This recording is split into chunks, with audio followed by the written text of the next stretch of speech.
అందరికీ నమస్కారం అండి.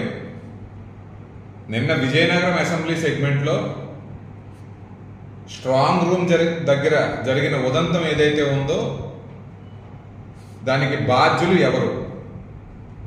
ఎందుకంటే నిన్న స్ట్రాంగ్ రూమ్ ఓపెన్ చేయడం అనేది జరిగింది. ఒకవేళ స్ట్రాంగ్ రూమ్ అనేది ఓపెన్ చేశారు అంటే అది అన్ని పొలిటికల్ పార్టీస్ సమక్షంలో జరగాలి. నిన్న జరిగిన ఈ ఓపెనింగ్ ఏదైతే ఉందో దీనికి వైకాపా నాయకులు అయితే ప్రెజెంట్ అయ్యారు, హాజరయ్యారు. కానీ తెలుగుదేశం పార్టీ నాయకులకు కనీసం ఇంటిమేషన్ లేదు, కనీస సమాచారం లేదు. ఈ రకంగా సమాచారం ఇవ్వకుండా స్ట్రాంగ్ రూమ్ ఓపెన్ చేయాల్సిన అవసరం ఎందుకు వచ్చింది? రూల్స్ కి వ్యతిరేకంగా ఇలా ఓపెన్ చేయకూడదన్న సంగతి సంబంధిత అధికారులకు తెలియదా?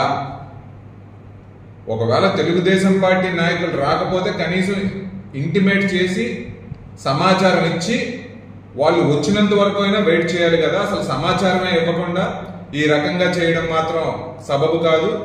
మరి దీని మీద ఉన్నతాధికారులు, ఎలక్షన్ కమిషన్ కూడా విచారణ చేపట్టాలి.